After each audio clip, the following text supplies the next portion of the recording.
ਵਾਹਿਗੁਰੂ ਜੀ ਕਾ ਖਾਲਸਾ, ਸ਼੍ਰੀ ਵਾਹਿਗੁਰੂ ਜੀ ਕੀ ਫਤਿਹ। ਧੰਨ ਧੰਨ ਗੁਰੂ ਨਾਨਕ ਦੇਵ ਜੀ ਮਹਾਰਾਜ, ਧੰਨ ਧੰਨ ਗੁਰੂ ਅਮਰਦਾਸ ਜੀ ਮਹਾਰਾਜ ਜੀ ਦੀ ਜੀਵਨੀ ਸੂਰਜ ਪ੍ਰਕਾਸ਼ ਵਿੱਚੋਂ ਸਰਵਣ ਕਰ ਰਹੇ ਹਾਂ। ਪੱਟੀ ਦੇ ਸ਼ਾਹੂਕਾਰ ਦਾ ਪੁੱਤਰ ਪ੍ਰੇਮਾ, ਉਸ ਨੂੰ ਕੁਹੜ ਦੀ ਬਿਮਾਰੀ ਹੋ ਗਈ। ਮਾਂ ਬਾਪ ਨੇ ਛੂਤ ਦੀ ਬਿਮਾਰੀ ਦਾ ਡਰ ਅਤੇ ਲੋਕਾਂ ਦੇ ਕਹਿਣ ਕਹਾਉਣ ਉੱਤੇ ਉਸ ਨੂੰ ਪਿੰਡੋਂ ਬਾਹਰ ਦੂਰ ਕੱਢ ਦਿੱਤਾ। ਗੁਰੂ ਦਰਸ਼ਨਾਂ ਵੱਲ ਜਾਂਦੀ ਸੰਗਤ ਨੂੰ ਵੇਖ ਕੇ ਤਰਸ ਆ ਗਿਆ। ਕੁਹੜੀ ਦੀ ਖਾਰੀ ਚੁੱਕ ਕੇ ਗੋਇੰਦਵਾਲ ਲੈ ਆਏ। ਖਾਰੀ ਬਾਹਰ ਰੱਖ ਦਿੱਤੀ। ਗੁਰੂ ਮਹਾਰਾਜ ਅੰਤਰਜਾਮੀ ਦਾਤਾਰ ਨੇ ਇੱਕ ਸਿੱਖ ਨੂੰ ਆਖ ਕੇ ਕੁਹੜੀ ਨੂੰ ਇਸ਼ਨਾਨ ਕਰਵਾਇਆ, ਚਿੱਟੀ ਚਾਦਰ ਉੱਤੇ ਪਵਾ ਦਿੱਤੀ, ਦਰਬਾਰ ਵਿੱਚ ਮੰਗਵਾ ਲਿਆ। ਕੀਰਤਨ ਹੁੰਦਾ ਰਿਹਾ। ਕੀਰਤਨ ਦੀ ਸਮਾਪਤੀ ਹੋਈ। ਮਹਾਰਾਜ ਨੇ ਹੁਕਮ ਕੀਤਾ, ਉੱਠ ਪ੍ਰੇਮੇ ਹੋ ਖੜਾ, ਦੁੱਖ ਤੇਰਾ ਜਾਏ। ਹੁਕਮ ਮੰਨ ਕੇ ਖੜਾ ਹੋ ਗਿਆ।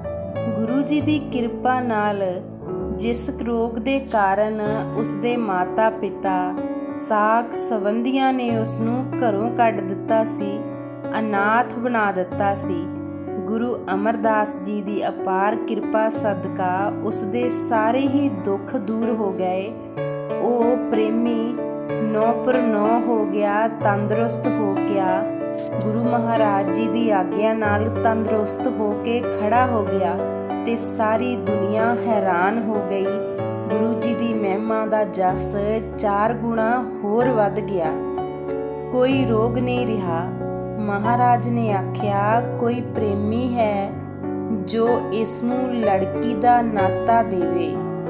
ਇਹ ਗੁਰੂ ਜੀ ਦਾ ਹੁਕਮ ਸੁਣ ਕੇ ਸ਼ੀਹਾ ਉੱਪਰ ਉੱਠਿਆ ਤੇ ਲੜਕੀ ਨੂੰ ਲੈ ਆਇਆ।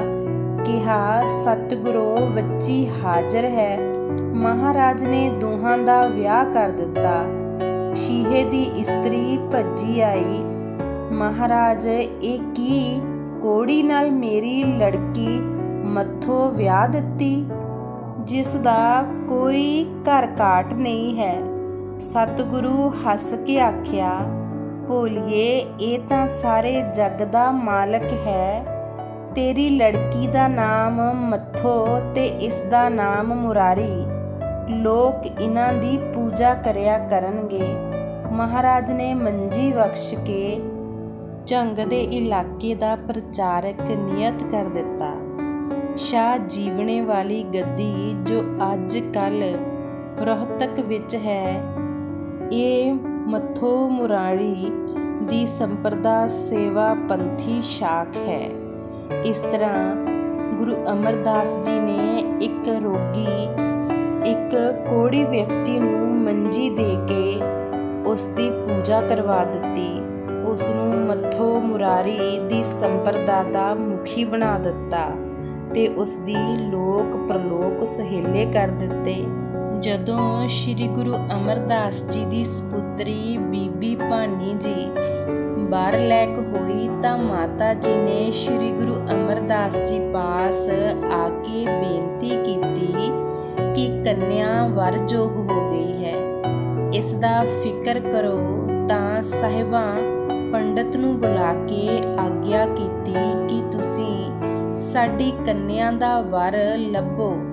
ਪੰਡਤ ਬੋਲਿਆ, ਮਹਾਰਾਜ ਜੀ, ਵਰ ਕਿਸ ਉਮਰ ਦਾ ਹੋਵੇ, ਕਿਹੋ ਜਿਹਾ ਹੋਵੇ?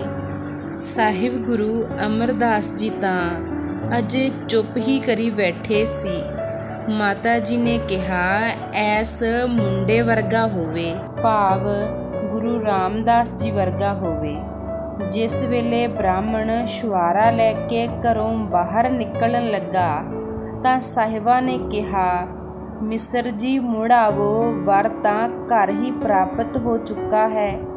ਅਸੀਂ ਆਪਣੀ ਕੰਨਿਆ ਨੂੰ 2 ਵਰੀ ਨਹੀਂ ਕਰਨਾ।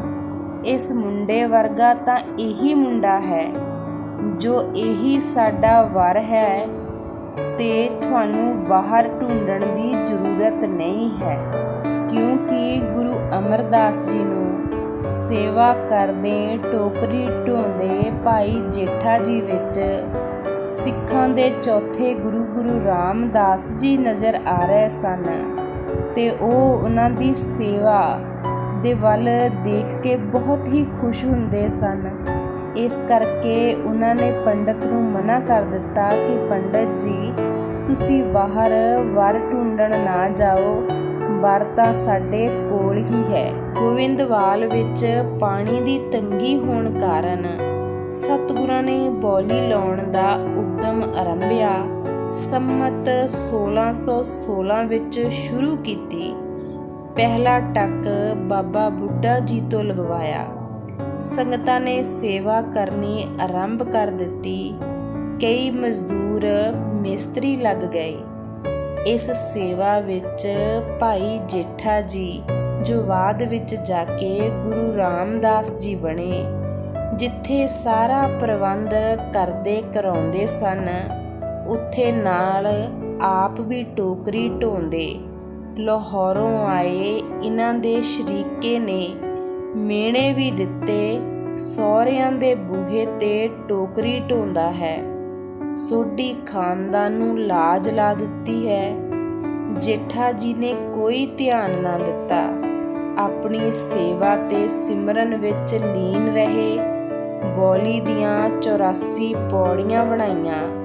ਮਹਾਰਾਜ ਨੇ ਕਿਹਾ, ਇੱਥੇ 84 ਸ਼੍ਰੀ ਜਪਜੀ ਸਾਹਿਬ ਜੀ ਦੇ ਪਾਠ ਜਿਹੜਾ ਪ੍ਰੇਮੀ ਪ੍ਰੇਮ ਨਾਲ ਕਰ ਲਵੇਗਾ, ਉਸ ਦੀ 84 ਕੱਟੀ ਜਾਵੇਗੀ। ਸੰਮਤ 1621 ਵਿੱਚ ਇਹ ਸੇਵਾ ਸੰਪੂਰਨ ਹੋ ਗਈ। ਸਤਿਗੁਰਾਂ ਨੇ 84 ਪੌੜੀਆਂ ਦਾ ਨੇਮ ਬਣਾਇਆ ਕਿ ਜੋ ਪ੍ਰੇਮੀ ਸ਼ਰਧਾ ਭਾਵਨਾ ਨਾਲ ਇਸ਼ਨਾਨ ਕਰਕੇ ਆ ਕੇ ਇੱਕ ਪੌੜੀ ਤੇ ਬੈਠ ਕੇ ਜਪਜੀ ਸਾਹਿਬ ਜੀ ਦਾ ਪਾਠ ਕਰੇਗਾ ਤੇ ਫਿਰ ਇਸ਼ਨਾਨ ਕਰਕੇ ਆ ਕੇ ਦੂਸਰੀ ਪੌੜੀ ਤੇ ਬੈਠ ਕੇ ਜਪਜੀ ਸਾਹਿਬ ਜੀ ਦੀ ਬਾਣੀ ਪੜ੍ਹੇਗਾ। ਇਸ ਤਰ੍ਹਾਂ ਇਸ਼ਨਾਨ ਕਰਕੇ ਇੱਕ ਪੌੜੀ ਤੇ ਬੈਠ ਕੇ 84 ਵਾਰੀ ਜਪਜੀ ਸਾਹਿਬ ਜੀ ਦਾ ਪਾਠ ਕਰੇਗਾ ਤੇ 84 ਵਾਰੀ ਹੀ ਇਸ਼ਨਾਨ ਕਰੇਗਾ ਤਾਂ ਇਸ 84 ਵਿੱਚ ਹੀ ਉਸ ਦੀਆਂ 84 ਲੱਖ ਜੂਨਾਂ ਵਾਲੀ 84 ਕੱਟੀ ਜਾਵੇਗੀ।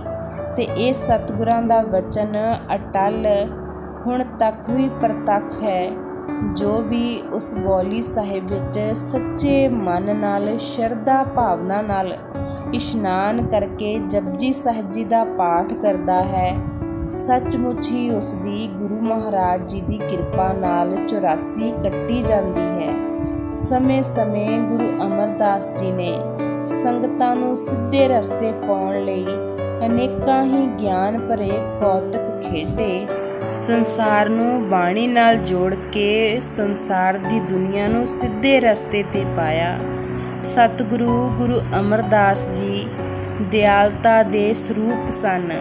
ਇੱਕ ਵਾਰਾਂ ਅੰਮ੍ਰਿਤ ਵੇਲੇ ਤਾਰਿਆਂ ਦੀ ਛਾਵੇਂ ਜਦੋਂ ਸੱਚ ਨਾਉ ਦੀ ਵਿਚਾਰ ਹੁੰਦੀ, ਮਨ ਮਾਲਕ ਨਾਲ ਜੁੜਦਾ, ਖੀਵਾ ਹੁੰਦਾ, ਉਸ ਸਮੇਂ ਕਿਸੇ ਦੇ ਰੋਣ ਦੀ ਆਵਾਜ਼, ਦੁੱਖ ਭਰੀਆਂ ਚੀਕਾਂ ਨੇ ਹਜ਼ੂਰ ਦੀ ਸੁਰਤ ਉਖੇੜ ਦਿੱਤੀ। ਆਵਾਜ਼ ਹੋਈ, ਭਾਈ ਬੱਲੂ ਵੇਖ ਇਹ ਰੋਣ ਵਾਲਾ ਕੌਣ ਹੈ? ਭਾਈ ਬੱਲੂ ਗਿਆ ਤੇ ਆ ਕੇ ਦੱਸਿਆ, ਮਹਾਰਾਜ ਇੱਕ ਮਾਈ ਦਾ ਇਕਲੌਤਾ ਪੁੱਤਰ ਸੀ ਤੇ ਇਹ ਤਾਪ ਚੜ੍ਹਨ ਨਾਲ ਗੁਜ਼ਰ ਗਿਆ ਹੈ। ਉਹ ਪੁੱਤਰ ਦੇ ਮੋਹ ਵਿੱਚ ਚੀਕਾਂ ਮਾਰ ਰੋ ਰਹੀ ਹੈ। ਸਤਿਗੁਰਾਂ ਨੇ ਹੁਕਮ ਕੀਤਾ, ਜਾ ਉਸ ਨੂੰ ਕਹੋ ਰੋਣਾ ਛੱਡ ਕੇ ਵਾਹਿਗੁਰੂ ਦਾ ਨਾਮ ਜਪਣਾ ਕਰੇ। ਉਸ ਦਾ ਪੁੱਤਰ ਮਰਿਆ ਨਹੀਂ, ਠੀਕ ਹੈ। ਨੇਤਰ ਮੂੰਦ ਕੇ ਇੱਕ ਪਹਿਰ ਸਿਮਰਨ ਵਿੱਚ ਜੁੜ ਜਾਵੇ, ਉਸ ਦਾ ਪੁੱਤਰ ਉੱਠ ਬੈਠੇਗਾ। ਉਸ ਦੇ ਸਿਮਰਨ ਦਾ ਸਦਕਾ ਅੱਗੋਂ ਤੋਂ ਜਦ ਤੱਕ ਮੇਰਾ ਸਰੀਰ ਹੈ। ਗੋਇੰਦਵਾਲ ਵਿੱਚ ਕੋਈ ਮਾਂ ਪੁੱਤਰ ਦੇ ਦੁੱਖ ਨਾਲ ਨਹੀਂ ਰੋਵੇਗੀ। ਠੀਕ ਇਸੇ ਤਰ੍ਹਾਂ ਹੀ ਹੋਇਆ। ਜਦ ਤੱਕ ਗੁਰੂ ਅਮਰਦਾਸ ਜੀ ਦੀ ਜੋਤ ਇਸ ਸੰਸਾਰ ਵਿੱਚ ਸਰੀਰਕ ਰੂਪ ਕਰਕੇ ਕਾਇਮ ਰਹੀ। ਕੋਈ ਵੀ ਮਾਂ ਆਪਣੇ ਪੁੱਤਰ ਦੀ ਮੌਤ ਦੇ ਦੁੱਖ ਨਾਲ ਨਹੀਂ ਰੋਈ। ਕੋਈ ਜਵਾਨ ਜਾਂ ਬਿਰਧ ਦੀ ਤਾਂ ਕੀ ਮੌਤ ਹੋਣੀ ਸੀ। ਮੌਤ ਨੇ ਕਿਸੇ ਵੀ ਪਸ਼ੂ ਪਕਸ਼ੀ ਨੂੰ ਵੀ ਲਿਜਾਣ ਦਾ ਹੌਸਲਾ ਨਾ ਕੀਤਾ, ਕਿਉਂਕਿ ਗੁਰੂ ਅਮਰਦਾਸ ਜੀ ਦਾ ਹੁਕਮ ਸੀ ਕਿ ਜਦ ਤੱਕ ਅਸੀਂ ਇੱਥੇ ਹਾਂ ਕੋਈ ਵੀ ਜੀਵ ਦੀ ਮੌਤ ਨਹੀਂ ਹੋਵੇਗੀ। ਜਦੋਂ ਅਸੀਂ ਸੱਚਖੰਡ ਜਾਵਾਂਗੇ ਉਸ ਤੋਂ ਬਾਅਦ ਹੀ ਮੌਤ ਇੱਥੇ ਆਵੇਗੀ। ਤੇ ਠੀਕ ਇਸੇ ਤਰ੍ਹਾਂ ਹੀ ਹੋਇਆ। ਵਾਹਿਗੁਰੂ ਜੀ ਕਾ ਖਾਲਸਾ, ਸ਼੍ਰੀ ਵਾਹਿਗੁਰੂ ਜੀ ਕੀ ਫਤਿਹ।